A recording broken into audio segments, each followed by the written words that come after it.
Davy was a big man, a very big man, and he loved tattoos.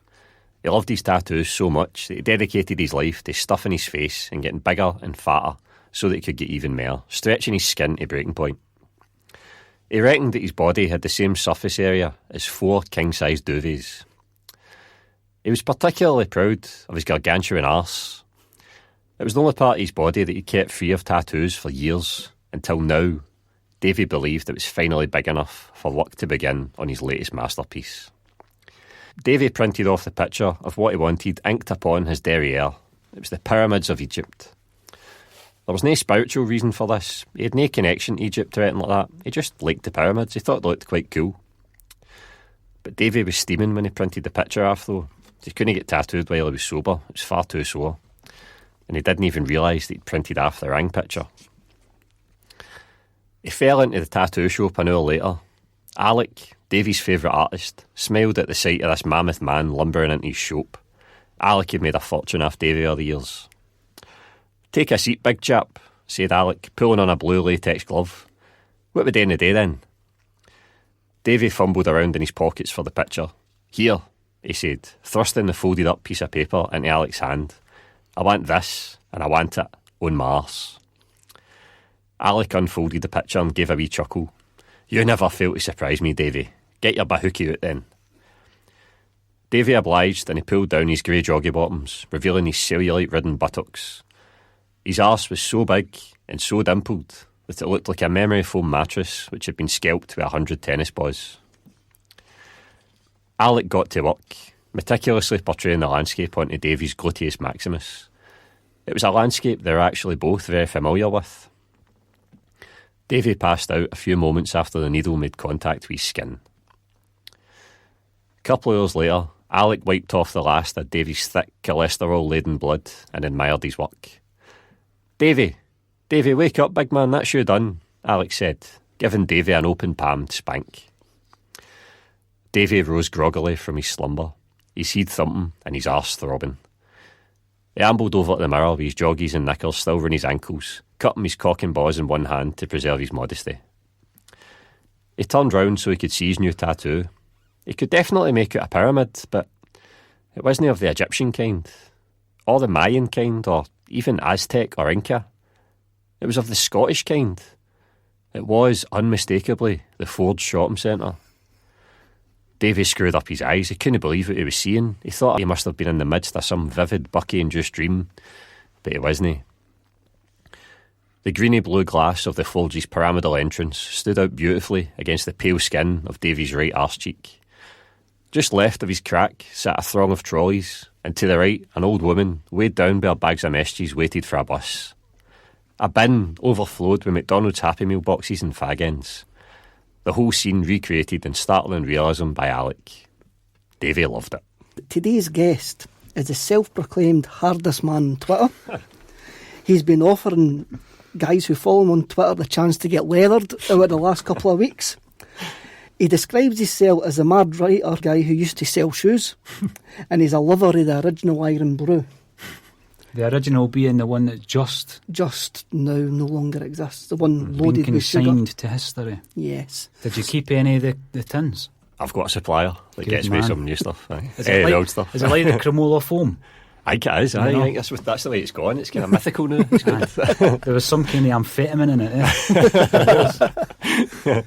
So, welcome to Chris McQueer. All right, cheers for having us on, boys. Glad to have you here. No problem, Chris. No, I was having a wee conversation with you just before we started, and you're probably the youngest ever guest that we've had on. What age are you? 26. I would say so. Will be. No, Me and Paul are Celtic dads. We're listening to be quite a lot of Celtic dads. Aye. So, just explain what you do and... Aye, my name's Chris McQueer. I'm a author for the East End of Glasgow. Started writing about 2 years ago, and I've just kind of landed on my feet really. I've been mega lucky and managed to land a book deal. And my first book came out last summer. It's called Hings. And called it Hings because it's just a book about daft things and stupid things and weird things, so just called it Hings. And it's a collection of 25 short stories all set around about the East End of Glasgow. And Quite a meteoric rise then. Just a couple of years ago you started, or had you tinkered with it maybe previously? when I was younger, like at school and stuff, I had kind of dabbled a wee bit. I would never, I would start writing a short story and never finish it. I would kind of have an idea for a novel or a film or something, and then plan it out and then never do anything with it, do you know what I mean? And then it was maybe 2 years ago I thought, do you know what, this is something I could see myself doing for a living. I really enjoy it. I'm a big reader. I really like writing.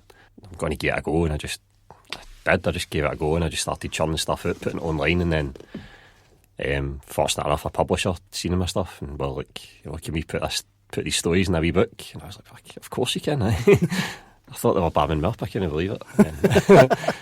You've been described, I think, quite lazily as a cross between Irvine Welsh and Limmy. I think you follow the tradition of Scottish folk. We tell great stories. We're brilliant at telling stories. And you've got a kind of surrealism, which I reckon is probably Monty Python. I do think that. That's quite cool. I'll take that. We'll give you a different quote. We'll give you a different quote for the Limmy one. I also see your stuff. I could only be written by a Scotsman. There's nobody else in the world could write what you actually write. The daftness and the surrealness and the satire that comes through, the humour that actually comes through. I haven't read your new book, Leathered, right. But behind Leathered is about a prison guard in Barlinnie who challenges Kim Jong-un to a fight. Is that who that is? I suggested it, aye. Where did you get that from? I'm pals with this guy called Frank, who is a prison guard in Barlinnie, and he's a bit of a hard man, so he is. And we have kind of conversations about, just daft conversations, and he'll kind of name people that he thinks he could fight and stuff. And then just one day he said to me, he's like, do you know what, I would love to leather Kim Jong-un. So I just see his big stupid bald face on the telly all the time. I'd love to get a hold of him. And then that just set off a wee idea for a story for me, do you know what I mean? Like I started thinking, you know, how could I make that happen? How could I engineer that scenario? How could I make a prison guard in Barlinnie get into a ring with Kim Jong-un? And then it set me off, and then it turned into Leathered, the story. So That's the beauty of writing. So if there was a figure from Scottish football that you could leather, who would it be? I don't know, I'm really not much a fighter myself. Can't fight sleep, honestly. There's a few, isn't there? Scottish football figures you'd like to leather? There is a few. Keith Lasley. Who's the boy Bowman that tried to end Kieran Tierney's career? For Motherwell, he's in Motherwell the have top had quite a few. He's in the top 3. Ross Draper also. And didn't he get started on the Blazers? No. There is a few. Now, your first book, Hings. Aye. I really loved Top Boy. I recently bought a car, and I couldn't help thinking about your story. Really? For those that haven't read it, Top Boy is about a car salesman who leads a double life as an Ed. It's hilarious. It's quite funny. even having a look through the context of things, like your titles, Cormer Place. Which is I like a corner to end. So, lads, that's quite hilarious. But two laddies on holiday, and what they end up doing, I'm not going to tell anybody what they end up doing. That's gets a bit weird, though. It gets extremely weird. Is there a bit of self-disclosure in that one? It's based on my pal, so he's a bit kind of, he's not a homophobe, but he's kind of quite old-fashioned views and stuff, and I just thought, you know, I'm just going to put him in a situation and just wind him up. And so I wrote that story about him, and he read it, and he's like, is that about me? So, aye, mate, that was my way of kind of getting him tilting. And my favourite one is bowls. Aye. That is how I see every bowling club being in Scotland. Really, really funny. Now, obviously, we're a Celtic State of Mind podcast. You're a Celtic fan. Aye. As I say to you, we've been trying to make this happen since January. Aye. When I saw you underneath the North Stand, I went, that guy's a Celtic fan. I like his books, we'll try and get him on. That's how these things usually work. Aye. Just by chance. So, what was your introduction to Celtic? When I was younger, I don't really come from a kind of football family nowadays. I was raised by like my mum, my granny and granddad. We all stayed in a wee flat, and but nobody was really into football. My granny had a kind of affinity with Rangers because he heard that. And then when I was maybe I think I was about 3 or 4, my ma and my auntie started working at Celtic Park, and then through that I just kind of got a wee interest in Celtic. Do you know what I mean? Just really noise my granny up because she was a Rangers fan, and then I would been down to Celtic Park with my granddad to pick up my mum and my auntie and stuff, and they'd be running about, and like you would see the players and stuff coming out, and I was just like pure starstruck and that. And then my ma would always manage to wangle us onto like the tour and stuff and all that. I was just like, oh, this is amazing, man. And it was just that became a Celtic fan, aye. And I think it was the 96-97 season. My ma got me into the Celtic catalogue to model the strip. And you have posted that on Twitter, eh? Quite proud of it. I'm really proud of it, aye. That was magic that day, aye. That was good. What age were you then? It must have been 5 or 6. Oh, brilliant. Aye. Did they give you any freebies to take away? No, I was in a bad mood after it because they never let me keep my strip. And there's a picture of me, we'd done that. I was on the pitch with the wee strip on, getting pictures taken, and then after it got changed. And I was like, oh, brilliant, man. Can't wait to get home, show my pals my new strip. And then it was just whisked away from me. I was like, fucking hell. That put me in a bad mood. And then, I know. That goes back to the story when they signed Andy Walker, and then in his first pay packet they charged them for the strip that he used at the press conference and then took away. That was $29.99. That was his second spell, remember? So 35 we'll call it. And it was taken off his pay packet. That's unreal, eh? Aye. So when did you start going to games?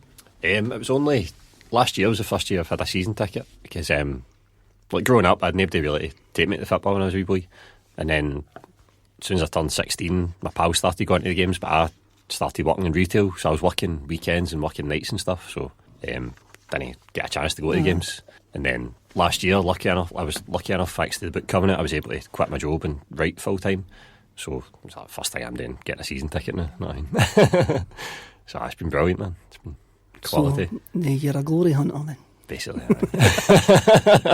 You mentioned earlier that you were a big reader. Aye. So who would you say, because again, as Kevin said before, it's easy for people to put you in a wee box with Irvine Welsh, Aye. simply for using colloquialisms, for example. Aye. So who was your inspirational writers? Growing up, it was, I read a lot of kind of weird stuff, a lot of weird kind of fantasy stuff, and like Neil Gaiman, he's a really good writer, loved his stuff. R.L. Stein, the Goosebumps books, I read a lot of them, was mad for them, and like Harry Potter and all that. And then started getting a wee bit older, and then my ma started introducing me to like the likes of Irvine Welsh and like Malachy McCourt and Frank McCourt and stuff like that, Irish writers, and just like, I don't know, I just totally immersed myself. I was just loving it, just reading anything I could get my hands on basically, and that sort of kind of came together and influenced how I write, which is quite cool. And how the actual process and the method then, Chris, I'm interested in that. How is it you go about it? Are you a guy that will keep notebooks, or do you sit in front of a laptop? Do you go out and about and observe? How is it you actually go through that process? Well, I've got piles and piles of notebooks, so I've got ones that are just full of ideas, just like a kind of title for a story, and then a wee one sentence kind of summary, just a wee premise that I've come up with, and then I've got other notebooks where I take the best kind of premise and then I flesh it out, like a one page kind of blurb almost. I try and write the kind of beginning, middle and end, characters' names, all the kind of funny scenes I want to happen, and then I'll take that wee page and I'll go to the laptop and then I'll start fleshing it out and stuff, and then I do it with that. It's just kind of stages and steps and fitting things into a kind of framework and stuff I try to do. So, is there anybody you trust enough to give you an opinion on it before it goes to the publishers? The only person that does is my mum. That's the only person I trust. She's the only one I can trust, to be honest with me, you know what I mean? Because if I let my pals read it, they'll either say, oh, that's shite, just to wind me up, or they'll say, oh, that's brilliant, and they've not really read it, do you know what I mean? Whereas my mum will be like, right, this is good, this doesn't work, this is terrible, this bit's funny, but you could try it this way, do you know what I mean? Which is quite good. So.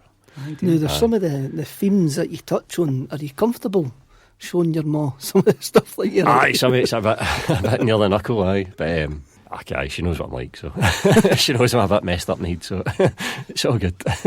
So 2 years ago you're selling shoes. Aye. In the Fort in Glasgow. That's right, aye. The Fort in Glasgow. But you just keeping notebooks all the time? Is I know that you've just finished college. Aye, that's right. A creative writing course at college. Has your process changed now that somebody's told you what to do? Aye, a wee bit. I think the thing with when I was working with my editor for Hings, guy was really, really brutal with me. He was like, because I could tell that he seen that I was a new writer. I was just kind of flung into it, and he was like, right, I want to help this wee guy. Do you know what I mean? The way like a kind of football coach would take a young player under their wing, basically. Like, that's what it felt like with him. So he was really, really hard on me. No, he'd kind of kick my balls and then put his arm in me. Do you know what I mean? It was really good. And so he was kind of pointing out all my bad habits, and every writer's got like wee tics, like wee phrases they keep using. He's like, you keep saying that, you can't keep doing that, you need to, use your vocabulary, you're better than this and that. And it was really good hearing that for him. And then that was then taken further when I went to college, because I'd applied for college before I managed to get the book deal, and then I got accepted into college, and everybody was like, well, you've got the book coming out, you don't really need to go to college. And I was like, well, I think I do, like, I'm just new to this, I really need to get better if I want to make a living for it. And so when I was in college, I just kept the book under wraps. I didn't want anybody to know, didn't want my lecturers and that to know. And then maybe about 2 months into the course, everybody's just got their head down at the computers working away on something. And it's all quiet in the class. My lecturer shouted me at his computer. He's like, Chris, go on, come here a minute. I was like, all right, mate, what's happening? And he turned his computer on and he had my book up on Amazon. He's like, no, fucking tell me you had a book out.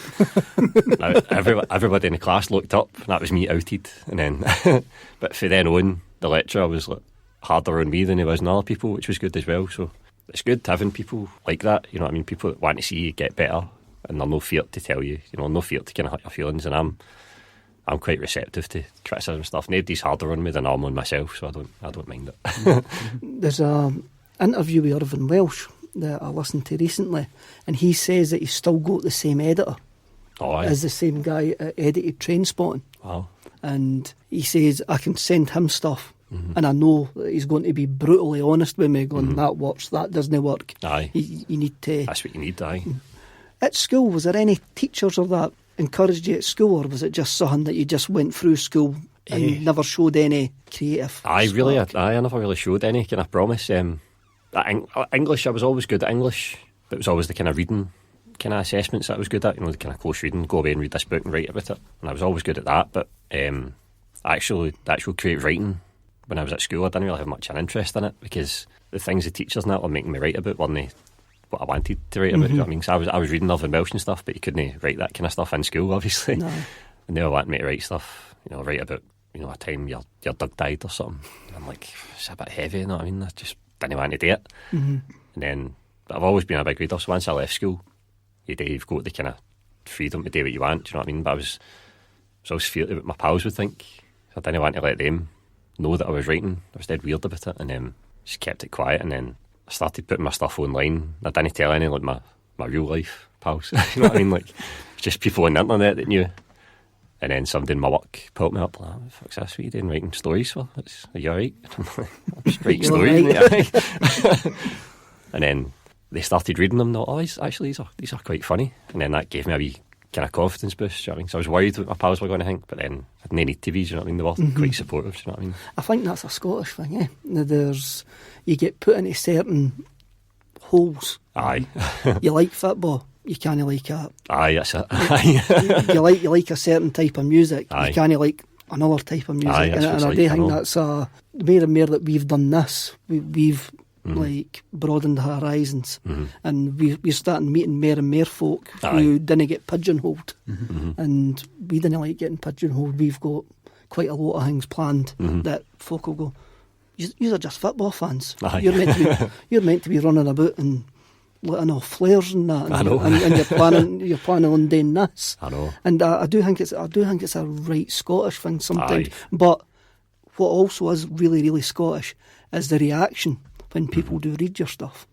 Do come out and go, that's great, by the way. Aye. They still take the mickey. Aye. But underneath they just go, that's fantastic. That's really good. Aye. I keep on going. It's the same when I started writing about Celtic stuff, 2005. I didn't tell nobody it was me. Aye. You go under a pseudonym. Aye. You hide yourself until I think it was only recently. There's quite a lot of kind of Celtic bloggers still do that, Aye. Pseudonyms. But Aye. one thing I was going to ask, great point by Kevin, since the podcast started, we've seen a situation where Kevin's in a busy Irish boozer in Glasgow on the day of a match, a couple of hours before the game, standing up in front of everybody who's had a few swallies in them and reciting some poetry. Right? Aye, and it went down a storm. Aye. Right? How did it feel for yourself when you started doing some of the spoken word stuff? Aye, that was weird. That was a big thing for me, because I didn't know you could go on stage and tell stories. I didn't know there was like poetry nights. I didn't know people did that. I'd seen it in films and stuff. I was like, surely that doesn't happen in Glasgow. You know what I mean? But it does. It's American films. Aye. These my happy poets and stuff. But I was like, this is happening in Glasgow and Edinburgh. This is mental. I don't know. And the first time I'd done it, it was like I'd sent a story away to a magazine, and they agreed to publish it. And they said, "Do you want to come through? We're having a launch party. We're trying to get writers to like perform their stuff on stage." I was like, no chance. And I was about to tell them no. And I said to my mum, I was like, listen to this, they've asked me to go through and read a story on stage. I'm not doing that. She was like, aye, yeah, you should. Like, well, you don't know who could be in that room, basically. You know what I mean? She's like, you'd be daft not to take this opportunity. I was like, maybe all right. Right, I'll do it. I'll go for it. I went through and done it. And like on the day I was going to cancel, because I was like, I stand up in front of people and read a story that I've wrote, because that's like bearing your soul. Do you know what I mean? It's showing how your mind works and stuff, and just laying yourself out there for everybody to see. And I was like, no chance. But my mum taught me into it, and then I went up and I read out a story. And when I got up on stage, what I didn't realise was, like, when a spotlight's on you, you can't see the audience. That was really surreal, and that put me at ease. You know what I mean? I was still shaking like a leaf, but because I couldn't see anybody, it was cool. And then I read my story out, and a couple of people were laughing. I was like, this is magic. This is a really good feeling. This is cool. And then once I'd done that, the same mob that asked me to do that asked me to do another night, and then somebody else asked me to do another night. Do you want to come and do it? And I just started doing it more and more. I was like, this is amazing. It's brilliant. So you sold it, was it the Grosvenor Theatre, was it? Aye, for the Glasgow Comedy Festival. Aye, that was amazing. So aye. You done sketches. You Aye. done comedy sketches. That's right, aye. So obviously you're now quite confident to develop what would be your act. Do you actually see that going further? Do you actually see yourself as a spoken word comedian type theatre show, travelling circus production?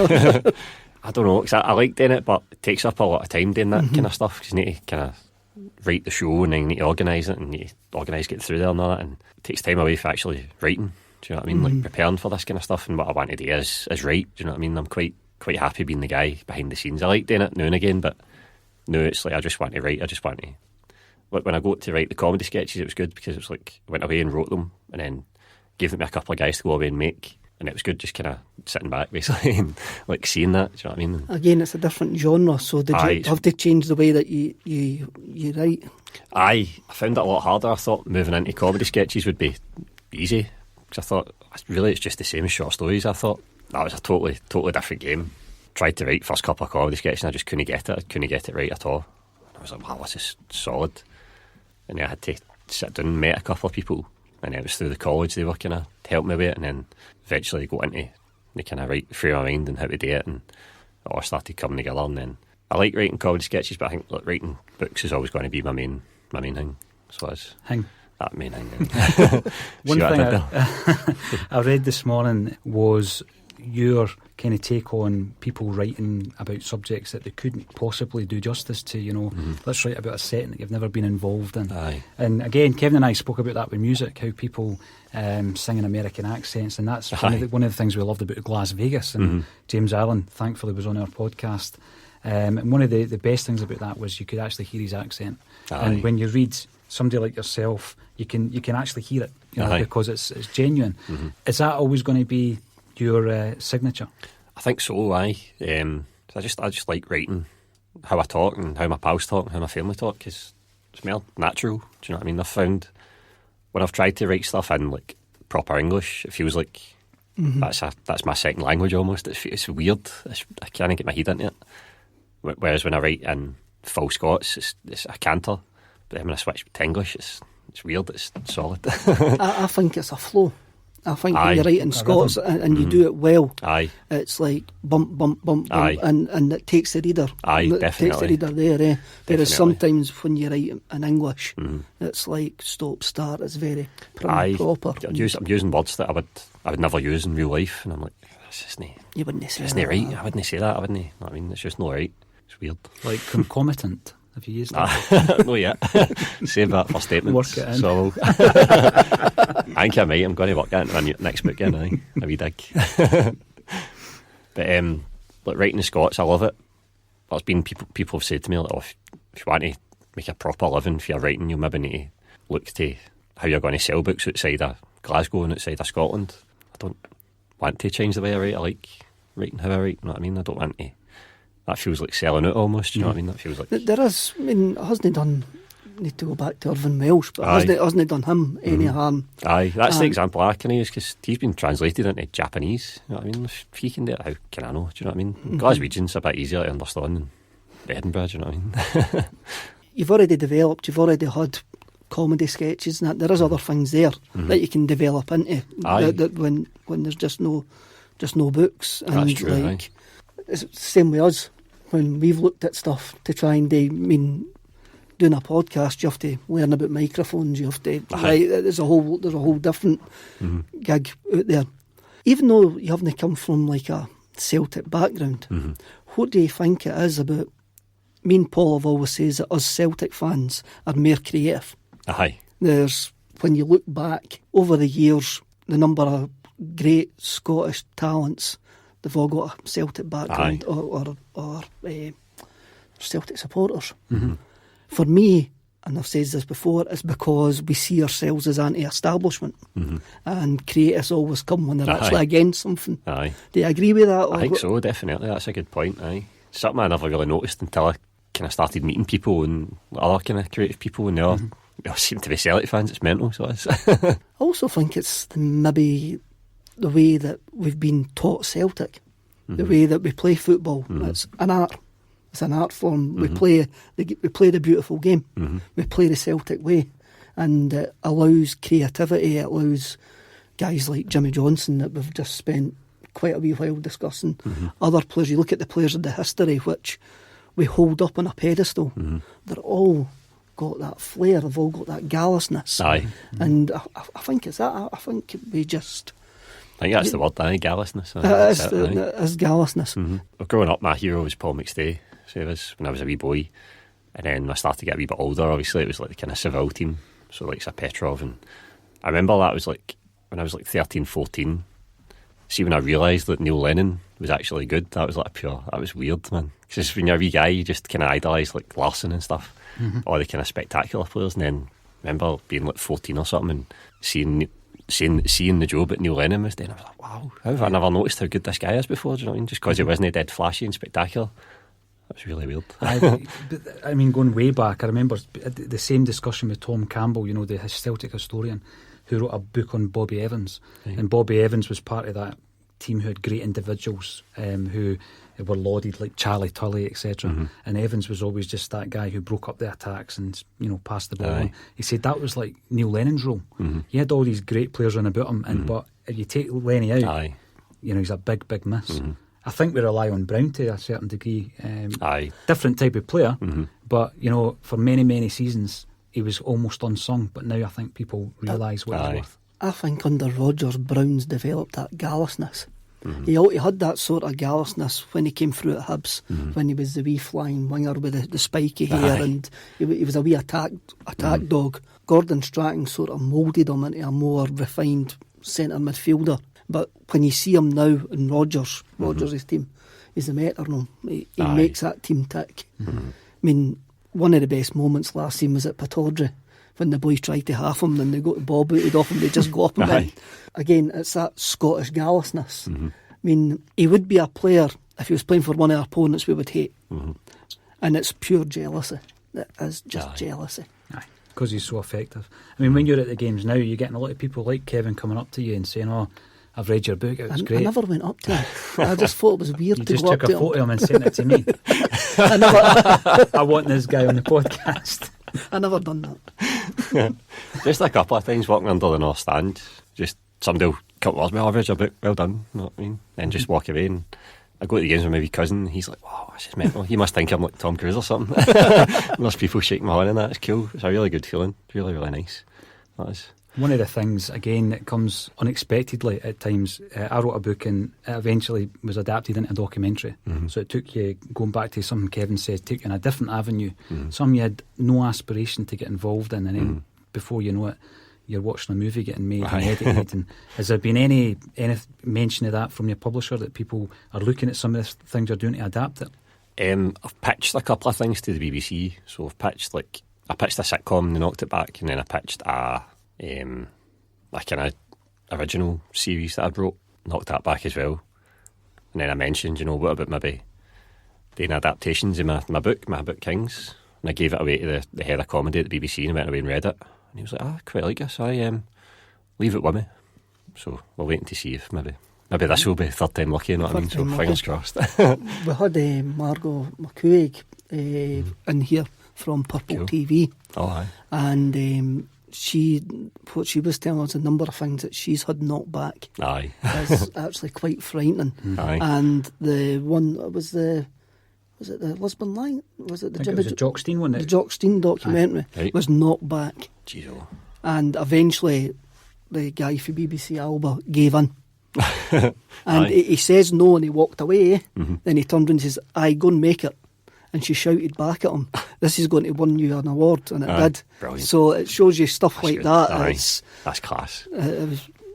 It's strange the way TV works. Aye. Because when you're writing a book, do you write it for yourself? Do you look at it and go, I'm going to write something that I would want to read? Aye, well that's what I've done with Hings. And I guess what the big difference has been between writing that collection of short stories and then my new one, because my first one I was just writing it for myself really. I was writing the kind of stories that I wanted to read that weren't out there. Do you know what I mean? If I was wanting weird kind of Glaswegian surreal stuff and there wasn't anything, so I was like, right, well, I'm going to write it then. And I think that's why that book's done so well, because I did kind of write it for myself, and I just thought, well, I want to write something weird, and I've went for it. But writing my new collection, it's like, because writing that book, I'd never planned on getting it published. I was just writing it and putting it online. But this one, it's like, when I'm writing the news, it's going to be published, and it's like, I'm having to think, is this going to appeal to people? Are people going to want to buy this? Are people going to like it as much as like the first one? It's weird, man. It's totally different beast. So it is. But then these doubts wouldn't have entered your mind when you were writing Hings, because it was a different scenario. I mean, could that affect you negatively? I mean, I'm just trying to imagine being a full-time writer. You get up in the morning, I mean, does it then become a chore rather than, something that you enjoy doing and it's creative and it's just flowing? It's not a chore, definitely. I love just sitting down and writing stories, but when I get stuck on a story, I get a wee bit of writer's block, then I could just fling my laptop out the window. It's annoying, because when I was writing my first book, it was just writing it in between my shifts, during my shifts. Just whenever I had a wee spare hour, just chip away at a story and then go back to it a couple of days later, chip away again. But with this one, it's like, I've got 12, 14 hours a day I can be sitting at my computer writing, and it's hard going. So when you get stuck, it's proper. I had no idea it would be stressful. I thought I was loving it, writing that book. I was like, this is magic, do this for a living, no bother. And then now I'm doing it, I'm like, fucking hell, this is hard going. I had no idea. But that's brilliant, I love doing it. So I've seen a few of your tweets talking about the fact that, the deadline's looming. Aye. But one of the other tweets, I'm going to read it out because it really caught my attention. And I'll read it verbatim, and I'll, including the expletive. Honestly blows my mind how so many Celtic bloggers get away with writing article after article full of nonsense about Rangers, and it also blows my mind how many fucking idiots lap it up. Now that struck a chord with me. Aye. Because I agree with that 100%. So, I mean, what's your thoughts on it? I mean, that illustrated a frustration which I have on a daily basis. Aye. It just does my head in. Like, the last 2 seasons have been the most successful I can remember in my time supporting Celtic, and there's still people writing about what's going on the other side of the city, still talking about taxis. Who cares? You know what I mean? We're gubbing them 5-1 home and away, putting 5 by them, and nearly every time we play them, talk about that. Do you know what I mean? Don't care about their finances. They're totally irrelevant to us. Do you know what I mean? Like, they're not even the second best team in Scotland anymore, so why get up, man? Some of the official tweets are quite cute with that as well. Aye. Even with the fixtures, One yesterday that was good. What kind of reaction do you get when you dip your toe into the Celtic Rangers thing on Twitter? When I tweeted that, I got a lot of aggro. A lot of guys were quite annoyed. You won the there when Rangers were the top dogs, you know what I mean? Celtic da. We're reclaiming the Celtic da, eh? There's nothing wrong with being a Celtic da. It's a wee segment of the support that is obsessed with Rangers, do you know what I mean? They almost want to see Rangers do badly more than they want to see Celtic doing good. It's really, really weird. I wish I could say it was a small segment of the support. We have had experience of seeing viewing figures for stories that are across a spectrum of Celtic sites, and there's thousands. Aye. And that's the peaks. That's the types of story that peak on Celtic websites. It's frightening. I know. Some of the stuff that we've seen written, fantastic. About the history of the club, about the famine, about players. Nobody reads them. I know. You put Steven Gerrard in the title and there's 27,000 folk read it. And it's unreal. It's annoying. It is really, really annoying. And I don't know if it's maybe something to do with the mainstream media up here. The fact that we're constantly told. Last night we signed Oddson, biggest transfer in Scottish football for the number of years. 30 seconds on STV News, 4 minutes of a Steven Gerrard interview straight after him. No, I'm not going to stand here and go, Gerrard is not a good thing for Scottish football. He's a massive name. We should embrace names like that coming to Scottish football. I reckon it's Brendan Rodgers that started it. Attracting somebody like Brendan there. I'd agree with that. Aye. But it's overkill. And it's not really overkill. These people have got advertising to sell, and that's all it is. I know. But I get what you're saying, but a lot of these Celtic bloggers are relying on views and advertising, and that's why they do it. That's why they do it. I know. It annoys us. Aye. It's one of those things. I'm like you. You get all these guys who talk about finances. I says, no, I would rather talk about the need for a right back. Aye, I would rather talk about Dedrick Boyata at the World Cup, Tom Rogic at the World Cup. I'm no interested that they've got 15,000 outstanding invoices. I know. I'm not bothered. I know. One little bit. I know. We're in an unprecedented time here. A double treble. I know. We were lucky enough to be at the cup final. Yeah. And we were in shock, basically, at the final. We're just going, we need to take this in. This has never happened before and unlikely to happen again. But that takes in the Celtic Da's comment, because I'm not even sure what a Celtic Da is. Right? I know. I'm a Celtic fan and I've got a bairn. Does that make me a Celtic Da? I always thought a Celtic Da was one of these pervs that used to send messages to Summer Harwell on Twitter. You know, that was grim. That was grim reading. But on that note, at the cup final, I remember just taking a moment to look at where I sat at the Hampden season, as we refer to it as 94-95, when we were both season ticket holders. And it's always good to remember the really poor, dark times it is. I try not to bang on about it, because straight away you just get called a Celtic Da. I know. But it is good to remember that, especially where we are now. I know, that's true. Since you've been a season ticket holder, what's been your favourite moment at Celtic Park? It's just all been brilliant, honestly. I've just loved it. It's still a bit of novelty to me, going to the games every week or every other week, so it's magic. It's just getting back to like the Linfield game, even at the start of the season, Gubbin name, that was magic. So it was. And then beat Rangers 5-0. It was just when we played Hearts, we scudded them. What was it? 4-0? 4-0, aye. That was good, I know, aye. Just games like that. Just I love seeing us just scudding teams and just swaggering about the pitch, and it's just magic. So it's top class. I think we do it with a certain... There's no an arrogance when we do it against sides, and we've had a couple of wumpins in Europe, and like watching PSG come and destroy you. It's no nice, but then after the PSG game, you walk out and you go, well, I'm going to compete at that level. I know. And you then sort of understand when we do that to teams, and you see other fans going, well, we can't compete with that. Aye. I reckon that gives us a bit of humility. Aye. I think that gives us, the majority of us grounded anyway. We understand. But it's great. I love it. It's quality, I know. I mean, you get the people going like that to you all the time. Other fans, usually lapsed Rangers fans, who now support Arsenal or Man United, they go, Scottish football's boring. Do you not get bored? Winning everything, beating teams. And I'm like, no. Never. No. And I says, I love it when we do it in a certain style. There's nothing better than, like, you mentioned the title winning game. 5-0. It was gone on 8 or 9. I know. We done a podcast at half time. We recorded at half time, and we were going, this could be anything that we want it to be. Definitely. And I love that. I love that feeling going. Aye.